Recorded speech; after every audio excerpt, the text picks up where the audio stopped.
ये कि हमारा जो ये प्लान बन चुका है ये गलत बन चुका है। लिहाजा इस प्लान को जो जिसकी मतलब जगह लंजोट है, लंजोट का जो प्लान है वो लंजोट में बनना चाहिए। लंजोट का प्लान दूसरी जगह में नहीं जाना चाहिए। लंजोट का पैसा जो है वो दूसरी जगह में अगर जाएगा, गुल्द में जाएगा या किसी दूसरी जगह में जाएगा, उसका हमें क्या फायदा है? हमें ये फायदा है कि जो हमारा लंजोट है बॉर्डर एरिया है, बॉर्डर एरिया में कम से कम उसका कुछ न कुछ डेवलपमेंट होना जरूरी है। सरपंच साहब से हमारा कुछ रास्ता नहीं हुआ। उन्होंने ना बोला है भाई प्लान बना है, लेकिन ये नहीं बताया कि बना किस जगह का, क्या काम करना है, कुछ नहीं। इन्होंने बोला है कि भाई आप अपनी मतलब जो एप्लीकेशन है वो दो, हम उसके बारे में आपको जितना जहाँ जहाँ काम है वो हम आपको दे देंगे। पंचायत सभी मुश्किल है, कोई हमारे रोड नहीं है, कोई डेवलपमेंट नहीं है, पानी नहीं है, बिजली की का थोड़ी सी मतलब प्रॉब्लम हल हुई है, लेकिन वो भी बाकी है। अभी बिजली की जो वो प्रॉब्लम हल हुई है, बाकी पानी तो है नहीं। हमारी ये अपील है कि अगर गरीब खिदमत कर ले, गरीब पब्लिक की खिदमत करेंगे तो अच्छा रहेगा, नहीं करेंगे तो हम मतलब कहाँ जाएंगे, किसके पास जाएंगे? इनके पास जाएंगे, इनको वोट दिए डीडीसी को, हमारी हेल्प करें तो अच्छा रहेगा। नंबर वार्ड का पेंशन, 7 नंबर वार्ड का पेंशन। मेरा नाम है हाजी जाकिर हुसैन। हम गोई पंचायत और ग्राम लंजोट का रहने वाला। लंजोट वो ग्राम है कि जो बिल्कुल सरहद के ऊपर वाक़ है। जितनी भी शेलिंग वगैरह गोला वगैरह आए पाकिस्तान तू गए तकरीबन मैक्सिमम सारी बॉर्डर करते हैं, लेकिन ज्यादातर हमारा ग्राम पिछला दिनों में 2 हमारी बहन उन्होंने की मौत हुई। हमारा ग्राम आज दिन तक कोई रोड नहीं, कोई चीज नहीं। जिसले कोई परेशानी आना पड़ा है, कोई बीमार आदमी या किसी तरह आना मेंढर आना पे आना रोड किसी फौज की रोड यूज करनी पे।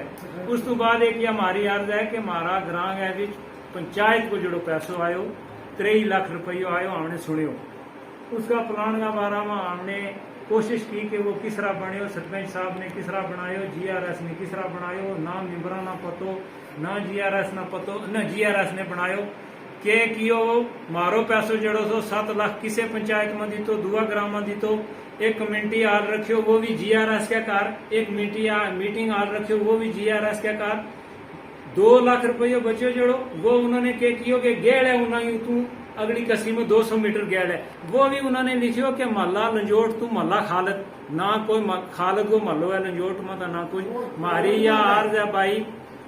DC साहब अगे हम DDC मेंबर साहब को आया जड़ा मारा ये सरबराह है जिन्होंने लोगों ने हमने वोट देगा चुनियो भाई यो पैसों मारो किस तरह प्लान बनियो, क्यों बनियो, किसी मेंबर ना नहीं पतो, किसी ग्राम किसी बड़ा बंदा ना नहीं पतो, वो पैसों किस तरह जाया है। एक GRS के कार क्या 21 लाख रुपये कुछ कार लगेगा क्या? और लोग नहीं रहते ना रहे उसको अफराज ना उसको हाजी साहब मारो ही बच्चों है वो को कनी बनी, लेकिन अन्नी बंडा खीर का मुड़ मुड़ के अपना ही कार किसको और मस्कीन नहीं उन्होंने तकियो कि किसी और मस्कीन ना नहीं है देनो है कम से कम।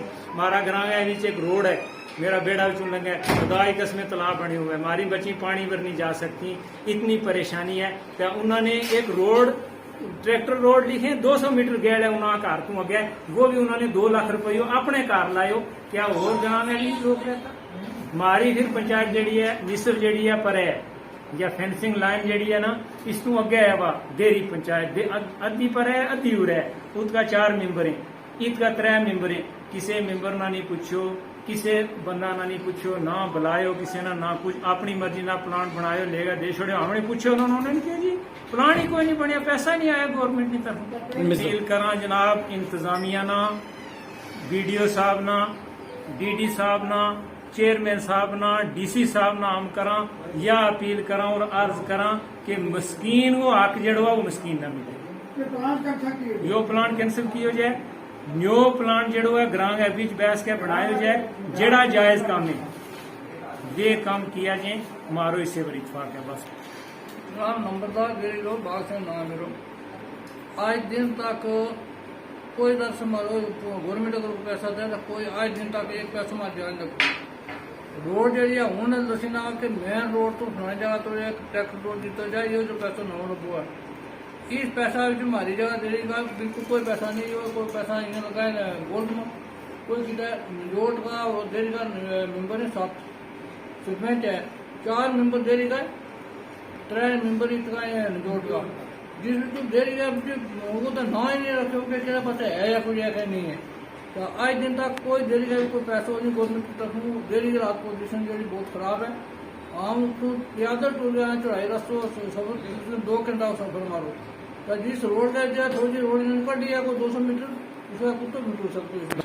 आज की आपने एक छड़ना भी इंसाफ किया, कोई सारा बिल्कुल इंसाफ नहीं, कोई अफसर ने को जाना मौके पर इस पुराना असा पता ही नहीं है, पता कोई बिल्कुल नहीं, कोई पूछा नहीं आज दिन तो कोई बिल्कुल नहीं पूछा। असं मेम्बर पता कर महाराज कट्ठे रहे मेम्बर कोई पता नहीं क्या प्लान बने कड़ी जगह बनया उस डेरी ना तो ना ही नहीं ना बिल्कुल पता ही नहीं कि डेरी है खड़े वाली लेकिन अस भी आखने कि यह प्लान जो बनया इन्होंने कैंसल किया जाए तो दोबारा मेम्बर सारे कट्ठे करी तो मेम्बर सरपंच कट्ठे करी फिर बनाया जाए।